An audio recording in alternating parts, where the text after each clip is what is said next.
Put it in. Weird, the Al Yankovic Story. It is a very serious biopic. There's choreography in this movie. There's big musical numbers, big party scenes. You didn't tell me that this was gonna be a polka party. There's a lot of action. But I think what's going to surprise people is that we're telling a really good story. Our movie begins with Weird Al as a child who wants nothing more than to be the world's greatest parody songwriter. The factory will make a man out of you. I don't want to work at the factory. I want to make songs. Did you hear that, Mary? We got a regular Bing Crosby on our hands, don't we? He meets an accordion salesman one day who comes to his house. And gives young Al Yankovic his first accordion. Have you ever seen such a gorgeous instrument? Hey! When his father, a grizzled factory worker, finds out about this, he destroys Al's accordion. This is for your own good, boy! Al vows that someday I'm gonna be not technically the best, but arguably the most famous accordion player in a very specific genre of music. I think it's sort of a preemptive strike is what he's doing. He's sort of dropping the mic. He dropped the mic on the accordion. Later in life, Al sets out on his own and starts writing parody songs. Along the way, there are obviously ups and downs, including a torrid and tempestuous love affair with Madonna. Do I know you? Madonna. I did not know anything about Madonna's history with Al Yankovic, so you can imagine my shock. She's sort of the femme fatale, and it's very profitable for an artist if Al Yankovic covers one of their songs. So Madonna is just exploiting him for his fame and fortune. Have you heard my new single, Like a Virgin? Is that song autobiographical? Yes. I technically am a virgin, except for the fact that I've had a lot of sex. And he rises to become, as we all know, the most popular musician in the history of the earth. Oh, Al, you can't smoke in here.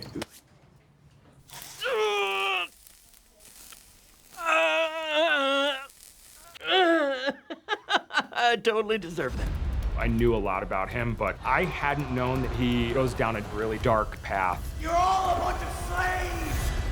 Which leads to a scandalous and alcohol-fueled, debaucherous lifestyle that has its ups and downs and is full of sex, drugs, and rock and roll. So it's sort of standard biopic there. What gives him the right? This could be great publicity.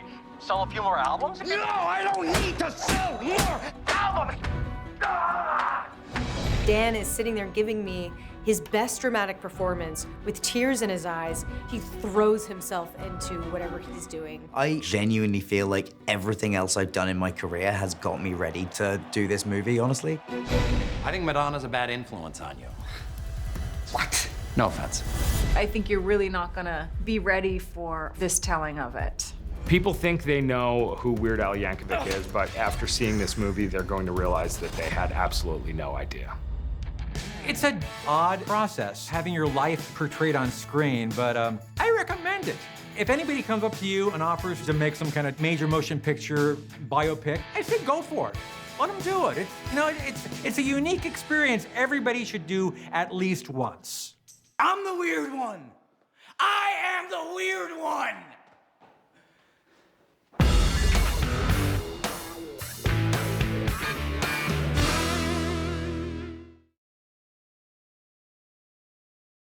Hey, how you doing? I'm Al Yankovic. And I'm Eric Appel.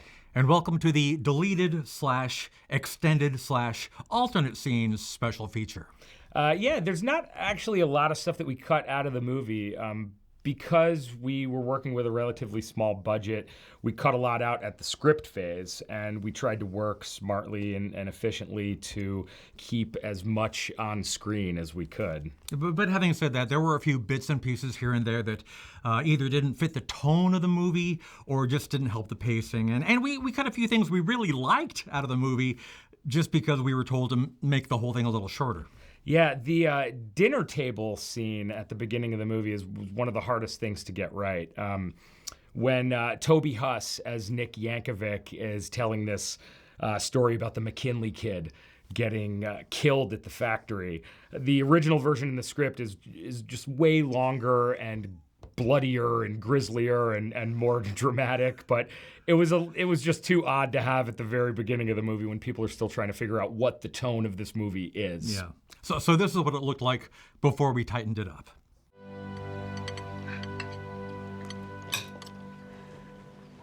Alfie, aren't you going to ask your father how his day was? How was your day, Dad?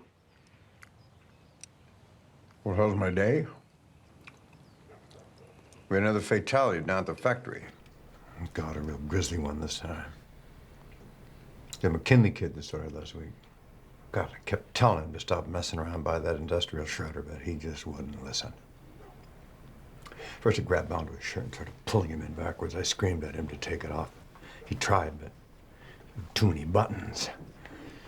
I would have reached out and helped him myself, but I already lost one hand. That cursed machine.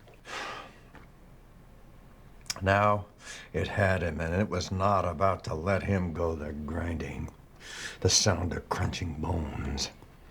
And as it squeezed the last little bit of life out of his body, just before it pulverized his skull, he looked at me with those eyes. He looked right in my eyes.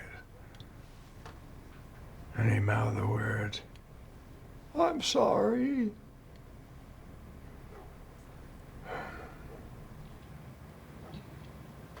Well, anyway, there's an opening down on the factory floor. Maybe I could pull a few strings and you can spend the summer working with your old man. How's that sound? No thank you. Yeah, good call, kid. Yeah, the movie would have ended a lot faster if young Alfred was killed at the factory. We also shot an ending to the scene that was a little bit longer that we trimmed for time. Honey, I know it's hard to hear this, but your dad and I had a long talk, and we agreed it will be best for all of us if you just stop being who you are and doing the things you love. You don't understand me!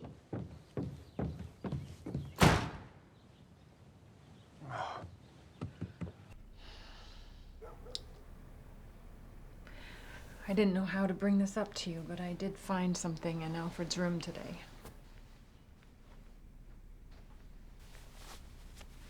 Well, what is this? It's a Hawaiian shirt. Well, this doesn't make any sense. We're thousands of miles away from Hawaii. He was hiding it under the mattress. I just don't understand where we went wrong. Let's face it, honey. Our boy is weird.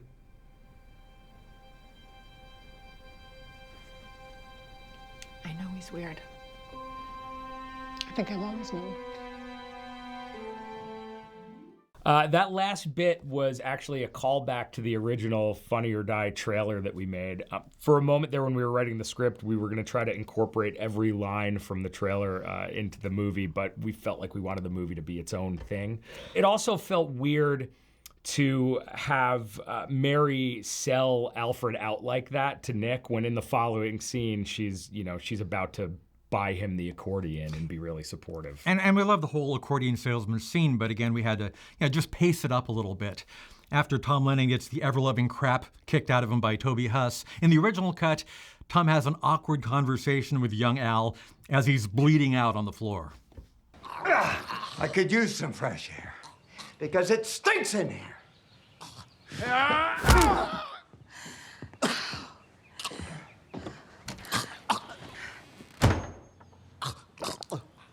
I'll be right back.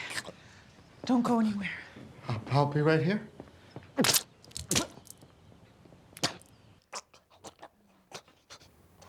So, are you at school? Yeah, You get good grades? sure, I guess so. That's good. Gotta study hard, so one day you don't have to take a job as a door-to-door accordion salesman. Mister, I'm so sorry about this. My husband, he just has a little bit of a temper, but he is a good man and he means well. But anyway, if you're amenable to it, we'd like to buy that accordion. Mom, you mean it? Well, I was saving this money for an emergency gallbladder operation, but How do you feel about an early Christmas present? Yes! This is the best thing ever! Thank you so much! Well, there's just one thing. No one can see you playing it. Especially your father. This is our secret. Do you understand me?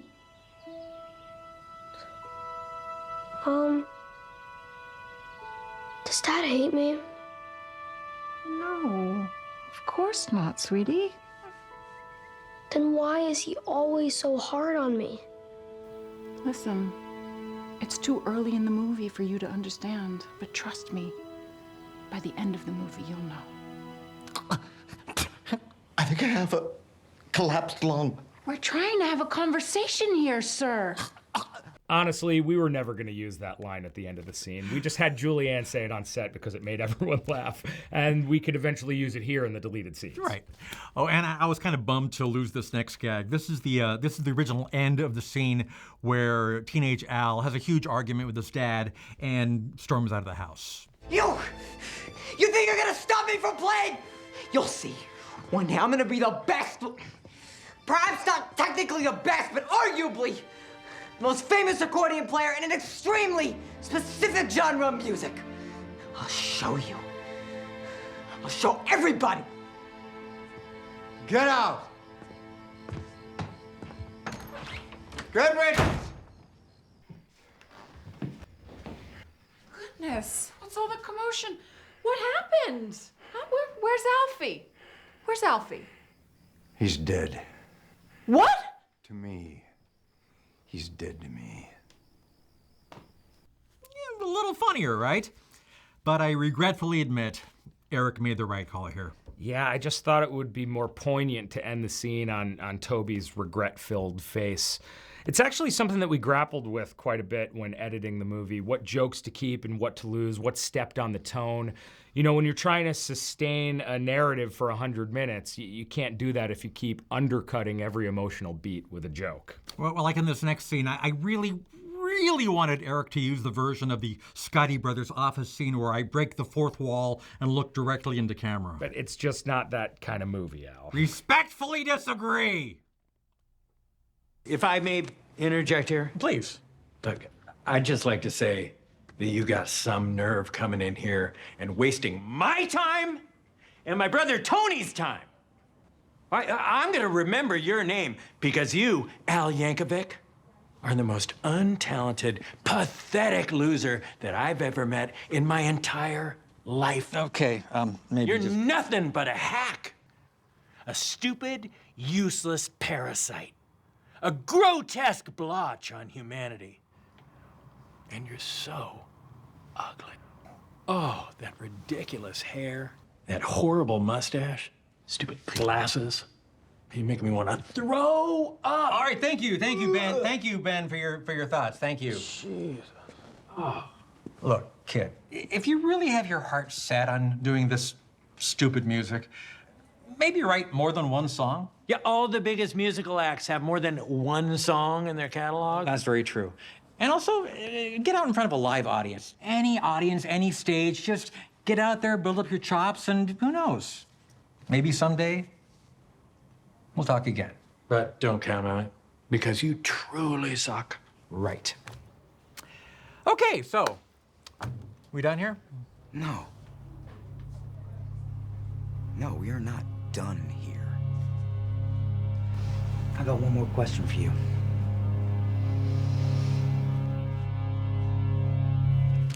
Do you validate parking? Oh, yeah, sure. Ben? Here you go. Aw, I like that parking validation gag, too. Well, at least we can show this stuff on the Blu-ray. And now we're up to the big Dr. Demento pool party scene, which was such a fun, crazy day to shoot. So many cameos, so many fun extra moments, and we just couldn't keep all of them. So here's some that we had to lose. So let me show you around, okay? Everyone's dying to meet you. Oh, right this way. Mr. Herman. Oh. I'd like you to meet Weird Al Yankovic. Ah, a rising star. Pleased to meet you.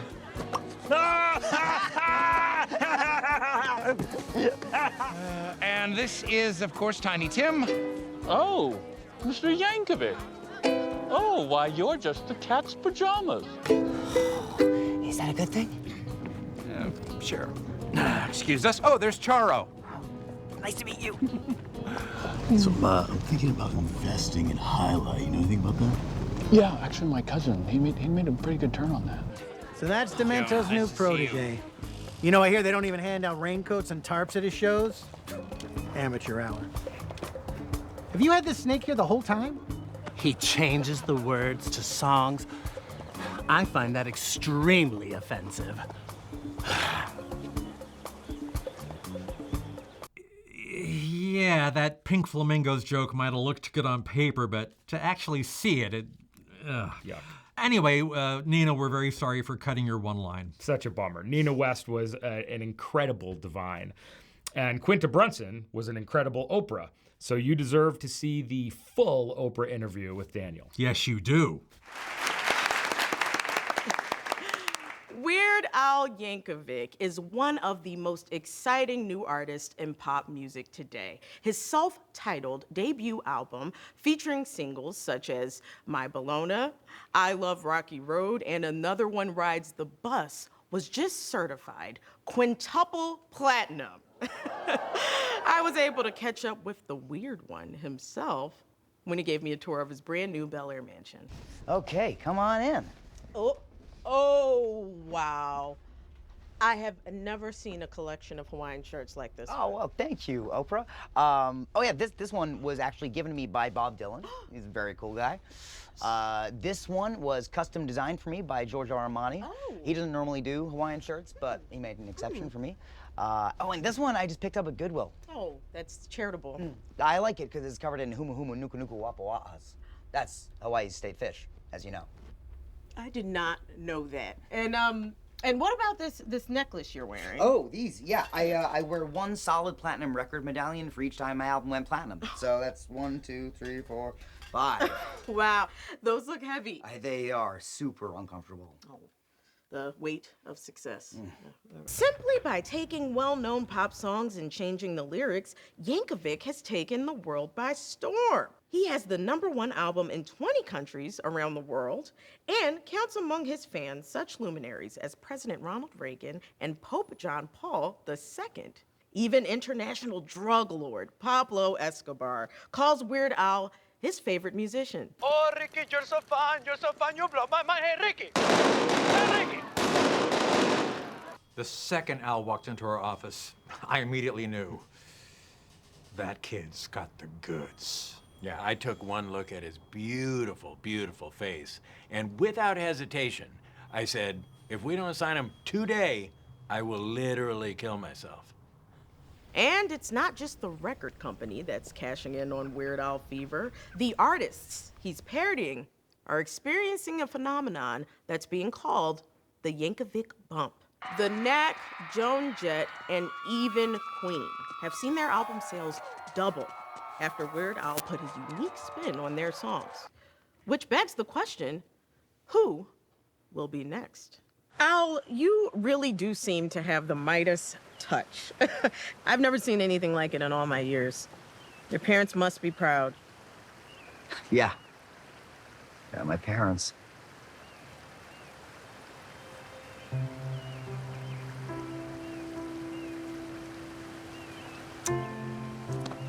Is everything okay? Huh? Yeah, yes, of course. Yeah, no, whose parents wouldn't be proud? Exactly.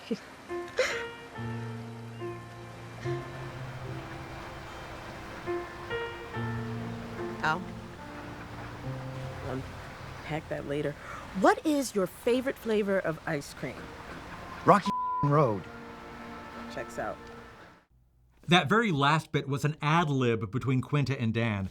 It cracked everybody up on set, and it almost made the final cut. And what you're about to see is an extended version of the phone call between Al and his mother. Again, we really loved this bit, but it just went on way too long.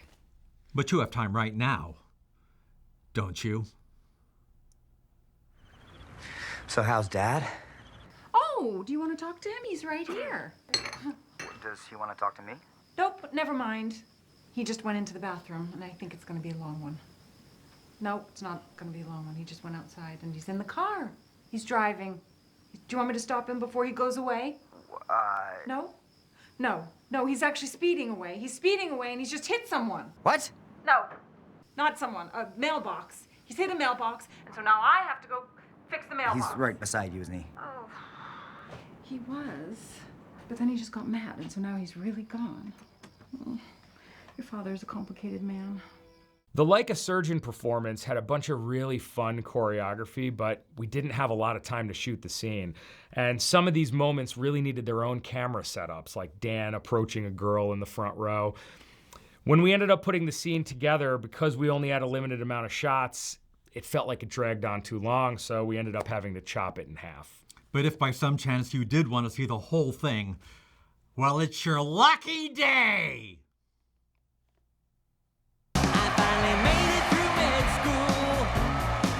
Somehow I made it through. I'm just an intern, I still make a mistake or two. I was last in my class, barely passed at the institute. Now I'm trying to avoid, yeah, I'm trying to avoid a malpractice suit. Like a surgeon, cutting for the very first time. Like a surgeon, organ transplants are my line. Better give me all your Gosners. This patient's fading fast.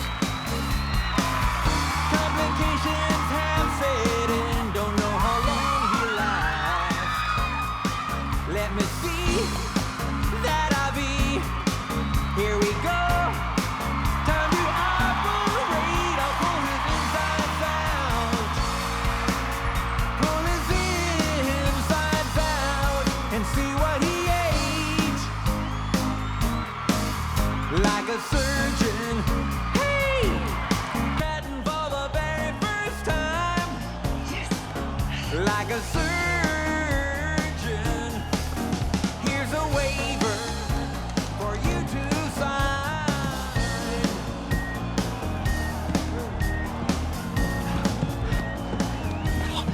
All for you, babe. I love you so much. I think I should have stuck around for that blood transfusion, though. I think I'm gonna pass out. No, babe, you're killing it. Now get back out there. Okay. Like a surgeon. Ooh, like a surgeon.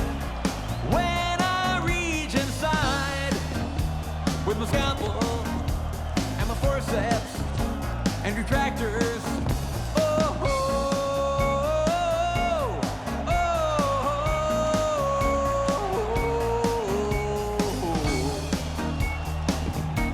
ooh, baby, yeah, I can hear your heartbeat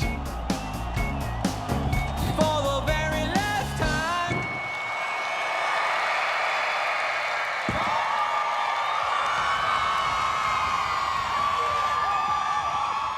Again, we didn't really take any huge chunks out of the movie. It was mostly just snips and trims to help with pacing and tone. So we'll end our featurette with a montage, as the French say, of random bits and pieces which, for whatever reason, didn't make the final cut. Yeah, these are all things you probably heard us talk about in the commentaries if you've listened to the commentary. And if you haven't listened to the commentary, what are you waiting for? Okay.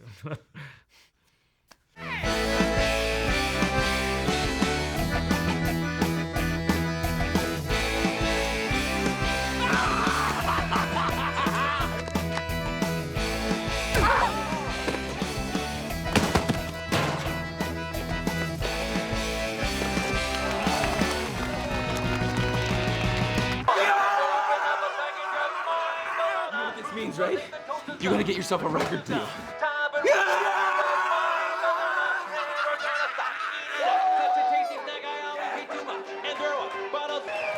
Why didn't you guys tell me you could play? You're great. I guess it didn't seem relevant till now. Thank you!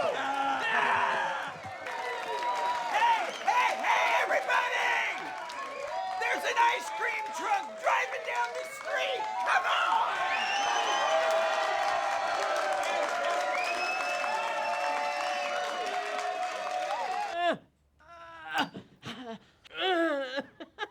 I totally deserve that. And this is mine now. Yes, sir. Listen, you gotta take care of yourself. When she's done with you, she's gonna drop you like a sack of spoiled cabbage. No, shut up! You're not my dad! You think you're my dad, but you are not my dad! I never claimed I was. What an odd thing to say. I did like Lucky Star. Thanks. Excuse me. Goodbye, Madonna.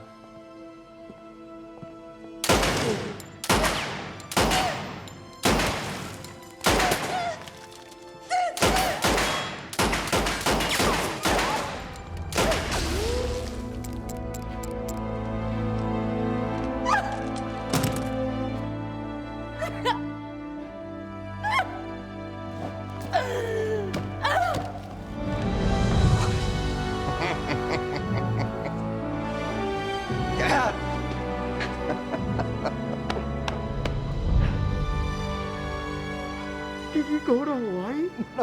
No, I just got a bag of shirts down at the Goodwill. Oh.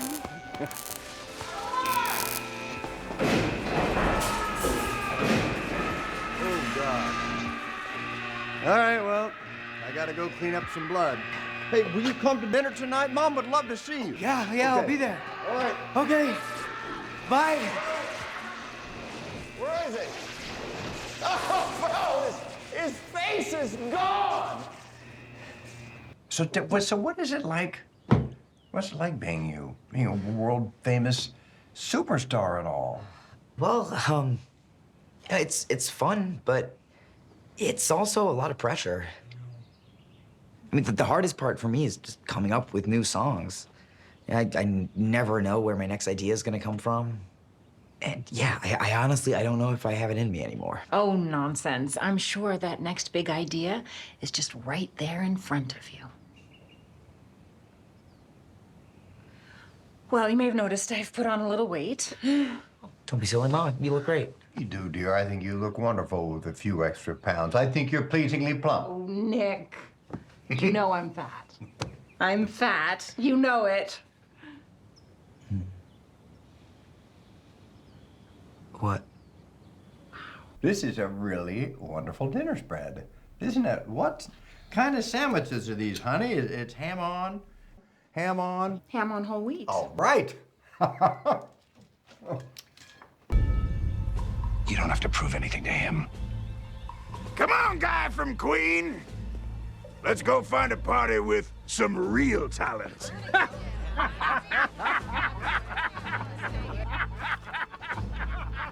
Anyone got an accordion? Oh, this kid. You know they're a dime a dozen.